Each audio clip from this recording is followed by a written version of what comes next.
Hola, feliz tarde para todos. En esta serie de grabaciones hemos estado tratando en esta asignatura de fundamentos y sujetos de derecho del trabajo, ¿verdad?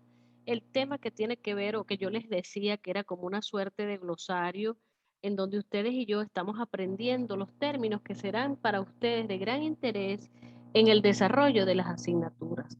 La semana pasada les presenté o pudimos discutir, ¿verdad? El tema de quién era un trabajador, quiénes eran trabajadores dependientes, quiénes eran trabajadores no dependientes, hablamos de la categoría de obreros, empleados, hablamos de los funcionarios públicos, ¿verdad? Y las implicaciones que eso tenía. Hablamos un poco de los trabajadores de dirección, una categoría que es importantísima que estemos claros y que quiero que usted investigue, lea y traiga para la próxima semana, que es de duda, y nuestra semana de despedirnos para recibir la Navidad, para recordar el nacimiento de Jesucristo y para entender que, bueno, que vienen tiempos cada día mejores para cada uno de nosotros. Entonces, en esa semana, en esa última semana del año que vemos la clase, vamos a estar discutiendo las dudas de esta unidad completa para que al regreso de nuestras merecidas vacaciones podamos presentar la evaluación correspondiente. Recuerden que tenemos un retraso en el cronograma producto de las evaluaciones orales.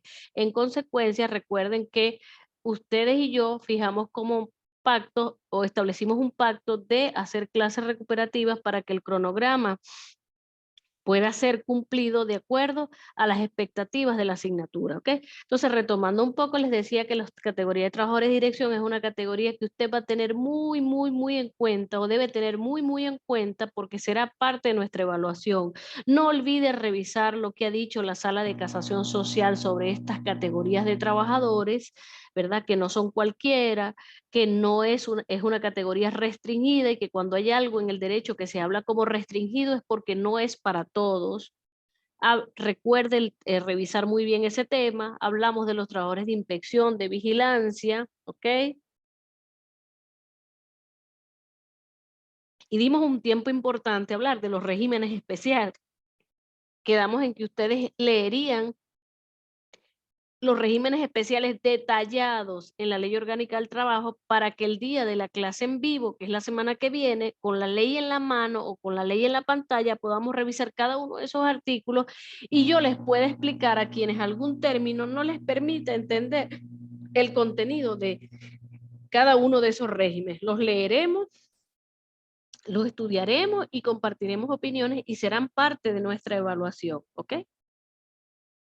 O sea, estábamos claros que pertenece al título 4 de la Ley Orgánica del Trabajo, donde habla de las modalidades especiales, y allí hablamos de los trabajadores residenciales, a domicilio, y dentro de esos a domicilio hablamos del teletrabajo, incluso reflexionamos un poco sobre si estaba yo y si la situación de un profesor o de muchos de ustedes que están trabajando no pertenecía también a este teletrabajo como categoría, ¿no? De la falta de regulación que ha tenido producto de esta pandemia y de la necesaria utilización que hubo que hacer en este tiempo de esta categoría. ¿Okay?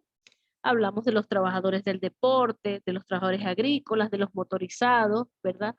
Y de los trabajadores culturales y también de la responsabilidad pues del Estado de promover estas condiciones. Hablamos de un régimen especial que tenía que ver con la ley orgánica, con los niños, niñas y adolescentes, y los invito entonces también a ese día a descargar la LOPNA para leer todo el contenido que tiene la LOPNA en relación con la categoría de los niños, niñas y adolescentes. Es menester que usted pueda leer cada uno de los contenidos de estas regulaciones que yo le estoy mencionando, pues estas clases no permiten que nosotros podamos darle todo lo que se requiere. Usted también va a tener que ir hacia el conocimiento, construirlo, investigarlo, montar sus resúmenes y leer. ¿Ok? Y hoy, bueno, vamos a comenzar el tema de la acera del frente. Les decía, no, nosotros hemos hablado mucho del patrono, pero perdón, del trabajador, ahora vamos a ver el patrono y vamos a ver una serie de elementos que de alguna manera le dan un mayor nivel a este conocimiento que usted va a adquirir. Fíjese que el artículo 40 de la Ley Orgánica del Trabajo expresa que se entiende por patrono toda persona natural o jurídica, o sea que allá hay un elemento esencial diferenciador del trabajador. El trabajador solo puede ser una persona natural. ¿Y qué es una persona natural? De acuerdo al Código Civil, una persona natural es todo individuo de la especie humana. Ahora, la persona jurídica, ¿qué es una persona jurídica? Es una entidad, un ente abstracto que posee deberes y derechos, pero que es lo que llaman nuestros doctrinarios una ficción del derecho, es decir, una creación del derecho para atribuirle a un ente que en esencia no existe deberes y derechos, ¿ok? Que es lo que nosotros llamamos las empresas. Entonces, los humanos y las empresas pueden ser patronos. Es decir, que usted desde su perspectiva como ciudadano puede decir, no, mire, yo Yamile Rodríguez, tengo 4 trabajadores a mi cargo, pero también puede ser que yo diga, no, yo no lo voy a hacer con mi nombre, yo voy a llamar a otra persona y con esa otra persona voy a hacer una sociedad y en esa sociedad yo voy a, voy a contratar trabajadores. Entonces, una principal característica o diferencia respecto al trabajador es que el patrón no puede ser persona natural o jurídica que tenga bajo su dependencia, o sea, ya estamos hablando no de que está bajo dependencia, sino que tiene bajo su dependencia a uno o más trabajadores en virtud de una relación laboral en el proceso social del trabajo. Ok, pero el patrono, ¿verdad? Puede ser esa persona jurídica,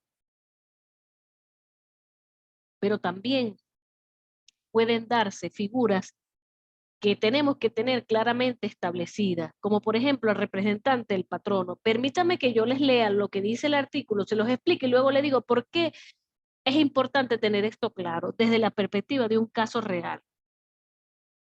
¿Qué pasa? Que un representante del patrono, de acuerdo a la definición que tiene la ley, dice, a los efectos de esta ley se considera representante del patrono toda persona natural que en nombre y por cuenta de éste ejerza funciones jerárquicas de dirección o administración o que lo representen ante terceros o terceras. ¿Okay? Entonces, una persona, un representante del patrono es esa persona natural, ¿ok?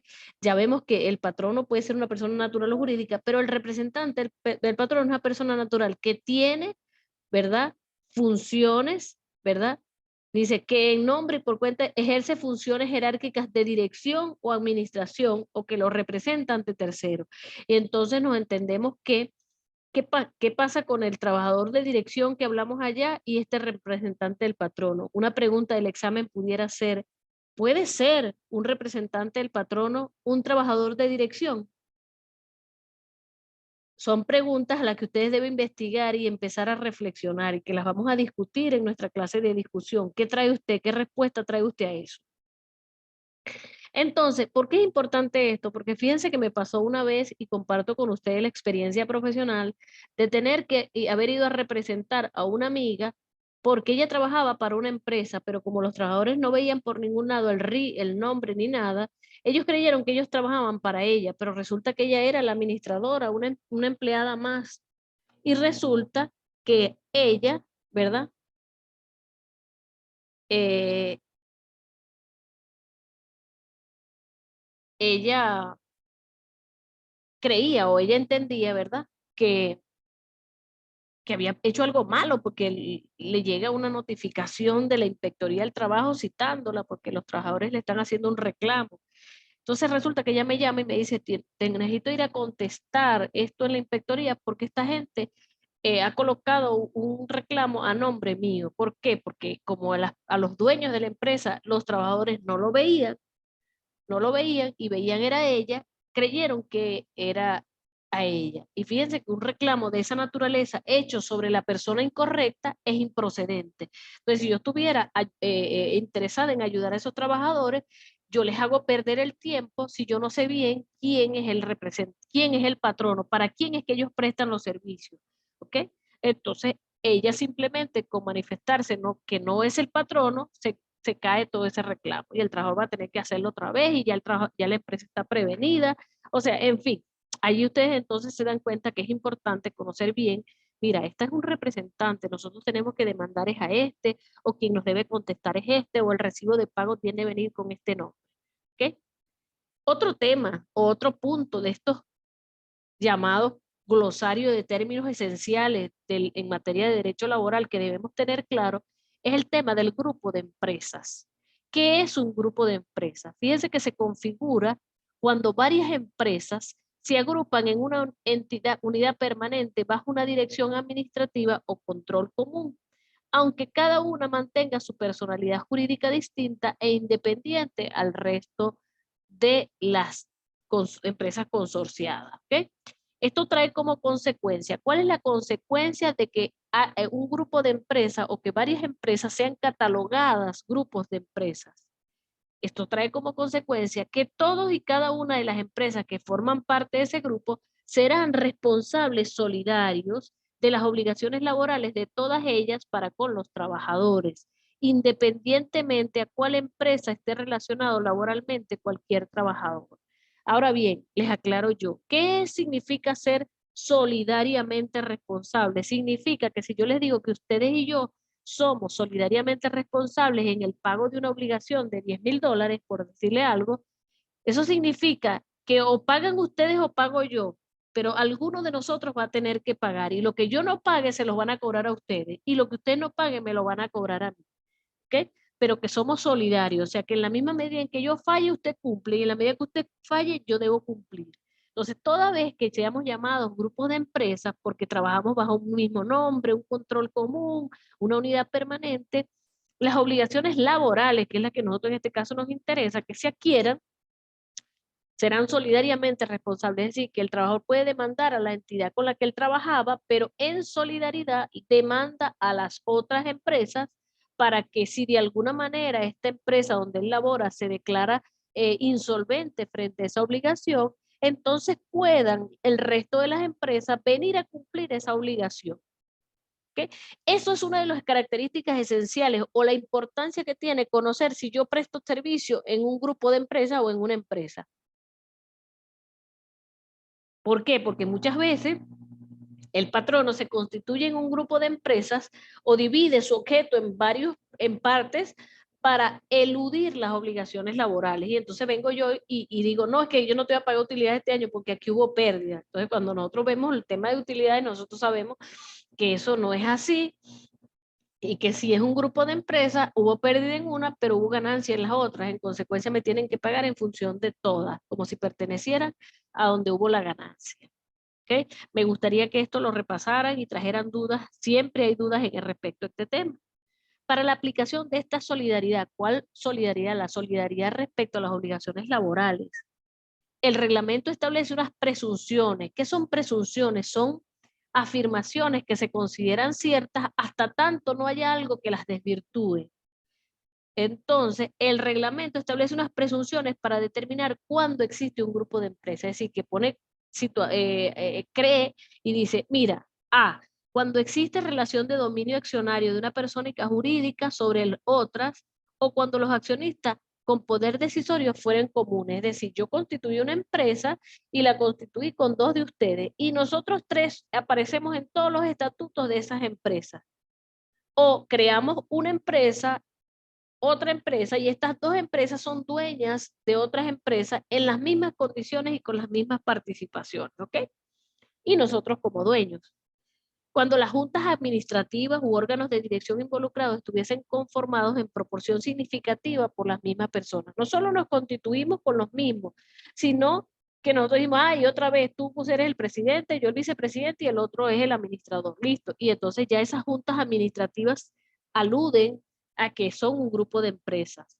Utilizan una idéntica denominación, marca o emblema, así como empresas polar o grupo polar, grupo 3N, grupo TGM, así. Cuando desarrollan un conjunto de actividades que evidencian su integración, es decir, cuando nosotros vemos que constituyeron 5 compañías para dividir un proceso productivo y cada cierta fase del proceso productivo lo realiza una empresa. ¿Para qué o por qué pasó esto en la ley?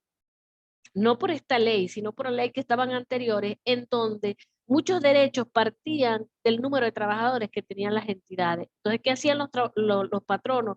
Constituían varias compañías para diseminar en cada una de esas compañías los diferentes trabajadores, de modo que si el derecho se adquiría cuando la empresa tuviera 20 o más trabajadores, ellos ponían todas las nóminas en 19 personas y decían, no tengo que pagar alimentación, por ejemplo, porque yo tengo 19 trabajadores. Pero la suma en total de todas las empresas le daba 100 trabajadores. Y así nació en la desviación o la corrupción relacionada con esto, que el legislador en el 2012, previendo o para prever este tipo de situaciones que son dañinas o que son dañosas al trabajador, entonces decide incorporar la figura de grupo de empresas y darle esta condición para evitar la evasión, pues, de las obligaciones laborales. Entonces, siempre tenemos que tener en cuenta el tema del dominio accionario, las juntas administrativas, la idéntica denominación y las actividades que evidencien su integración. ¿Ok? ¿Cómo lo establece formalmente el 46 de la LOP? Los patronos que integren un grupo de entidades de trabajo serán solidariamente responsables entre sí respecto a las obligaciones laborales contraídas con sus trabajadores. Se considera que existe un grupo de entidades de trabajo cuando se encuentren sometidas a una administración, control común, constituyan una unidad económica de carácter permanente con independencia de las diferentes personas naturales o jurídicas que tengan a su cargo la explotación de lo mismo. Aquí también les coloco una sentencia del 5 de noviembre del 2019, donde la Sala de Casación Social del Tribunal Supremo de Justicia, que es la sala que abriga todo lo que es el tema laboral, ¿verdad? Reiteró que la existencia de grupos empresariales o financieras es lícita, pero ante la utilización por parte del controlante de las diversas personas jurídicas y el que tiene el control, suponiendo el socio que tiene más capital, para diluir de ella su responsabilidad o la del grupo en sus relaciones con terceras personas, han surgido normas en diversas leyes que permiten persiguen la desestimación o el allanamiento de esa personalidad jurídica, permitiendo al acreedor de dichas sociedades accionar contra otra con la que carecía objetivamente de una relación jurídica para que le cumpla, sin que ésta pueda oponerse a su falta de cualidad o interés. ¿Ok? ¿Qué quiere decir eso? Que la sala reconoce en esta sentencia, que es mucho más larga, pero yo se las resumo, que digamos, esta forma de grupo de empresa es legal, usted puede hacer un grupo de empresa, ¿verdad? Pero que también cuando eso se hace para diluir responsabilidades de carácter laboral o con terceros, ¿verdad? También les recuerda a los usuarios del derecho y a los que están involucrados en esta sentencia que hay instituciones que están diseñadas para hacer que ese interés de dilucidar el derecho no ocurra, de diluir esa responsabilidad, no se pueda. Por ejemplo, en materia laboral, ¿verdad? Existe esa solidaridad y en la misma medida que no cumpla una, cumplen las otras. ¿Ok? Y en el caso, por ejemplo, del tema del derecho mercantil, cuando son problemas que no son de carácter laboral, existe la posibilidad del levantamiento del vero corporativo. ¿Y qué significa eso? Que no solo puedes ir contra la empresa, sino también puedes ir contra los bienes de los socios y tocar su casa, su patrimonio, todo.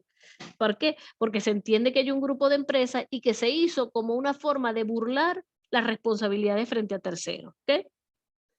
Esto es digno de repasar, de leer, porque yo le puedo preguntar qué ha dicho la Sala de Casación Social en torno a los grupos empresariales. Y usted no solo para leer esta sentencia, usted debe buscar otras aportaciones que haya hecho la Sala de Casación Social, la Sala Constitucional del Tribunal Supremo de Justicia en relación con la materia de grupos de empresas. ¿Ok?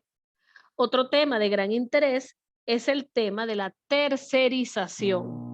¿Okay? Yo quiero que usted haga un ejercicio y eso es importante que lo hagamos para la siguiente clase también. Usted haga un ejercicio y averigüe en términos gerenciales, no laborales, cómo se entiende en gerencia la tercerización. ¿Por qué? Porque hoy día nosotros vamos a aprender la importancia de un glosario, porque lo que entiende el mundo por tercerización no es lo que entendemos los venezolanos en el marco de la Ley Orgánica del Trabajo. En consecuencia, es bueno que usted salga y averigüe primero cómo el mundo entiende la tercerización, porque no quiero que usted salga de estas latitudes creyendo que todos estamos en el mundo hablando lo mismo. No es la misma esa modalidad. Para nuestra ley, fíjese lo que es la tercerización. La tercerización es la simulación o fraude. O sea, cuando alguien simula o ejecuta algo fraudulento, como lo que nosotros discutimos cuando analizábamos el principio de primacía de realidad sobre los hechos, nosotros estamos iniciando la configuración de lo que pudiera ser una tercerización. ¿En qué sentido? Que dice la simulación o fraude cometido por el patrono, es decir, la tercerización es un fraude que solo puede cometer el patrono. Si yo le digo en el examen cuál de los actores laborales puede incurrir en tercerización, usted me va a decir solo el patrono. ¿Por qué? Porque la ley así lo establece. La tercerización la define como la simulación o fraude cometido por el patrono, ¿ok? No por todos, con la finalidad de desvirtuar, desconocer, obstaculizar la aplicación laboral. Los organismos administrativos, judiciales con competencia establecerán la responsabilidad que corresponda, ¿ok? El artículo 48 nos expresa las formas de tercerización y entonces nos dice que queda prohibida la tercerización, por tanto no se permitirá que, o sea, ¿qué es lo que hace o qué situaciones configuran a la tercerización? La contratación de una entidad de trabajo para ejecutar obras, servicios o actividades que sean de carácter permanente dentro de las instalaciones de la entidad de trabajo. ¿Por qué? Porque si es un trabajo permanente, así como yo les decía que el proceso productivo de una empresa lo dividen en 5 entidades para evadir responsabilidades laborales, también lo pueden hacer dándosela a diferentes empresas que no sean grupos de empresas, sino que tengan otros socios, pero que se realizan de manera permanente dentro de las instalaciones. Entonces, hacer eso es una configuración de la tercerización, ¿ok?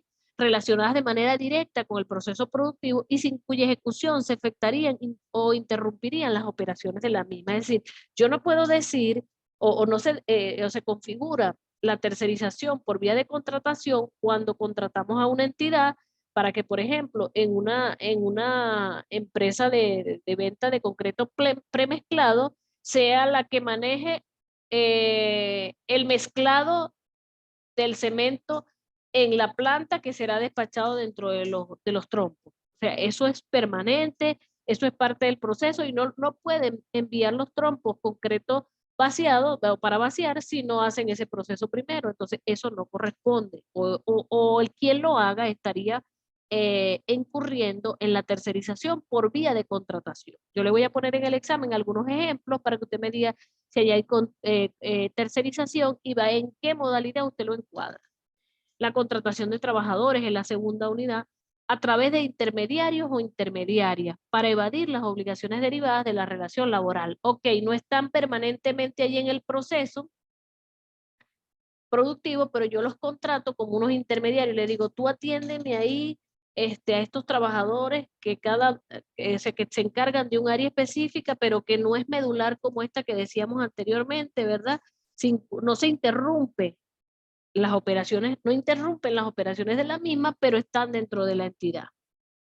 Las entidades de trabajo creadas por el patrono para evadir las obligaciones de los trabajadores, ok, esas cosas que veíamos de cooperativas y cosas locas también incurren no solo en la violación, el juez va a tener que evaluar conforme al principio de primacía de realidad sobre los hechos, pero la figura jurídica que se constituye en muchos de esos casos es la tercerización por vía de la creación de entidades para evadir obligaciones laborales, ¿ok?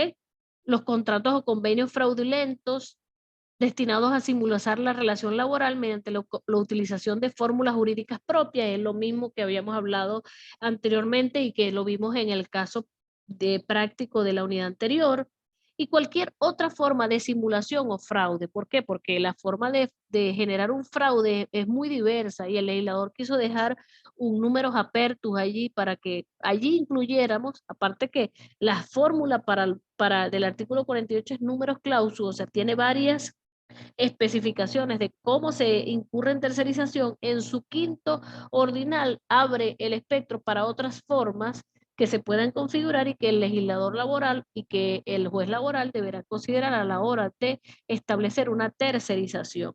¿Okay?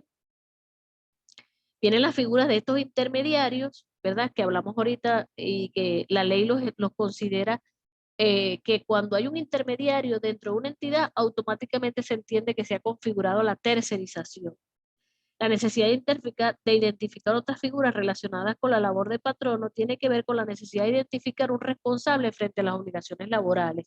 Así como en el grupo de empresas, todas las empresas que forman ese grupo son solidarias con las obligaciones laborales, si yo contrato un intermediario, no solo incurro en fraude, ¿verdad? Y eso se considera tercerización, sino que yo soy responsable, ahí hay una solidaridad respecto a esos trabajadores. Ese intermediario no cumple con esos trabajadores y esos trabajadores pueden demandar al patrono que contrató a ese intermediario por el tema de que hay una solidaridad. ¿Ok? Persona que en nombre propio, en beneficio de otra, utilice los servicios de uno o más trabajadores, el intermediario será responsable de las obligaciones laborales que a favor de esos trabajadores derive la ley y de los contratos y el beneficio. Y el beneficiario de ese intermediario que lo contrató responderá además solidariamente. Entonces recuerden que solidariamente es, si no paga usted, pago yo. Si no paga el intermediario, paga el beneficiario que lo contrató, el que lo trajo a la empresa. ¿Ok?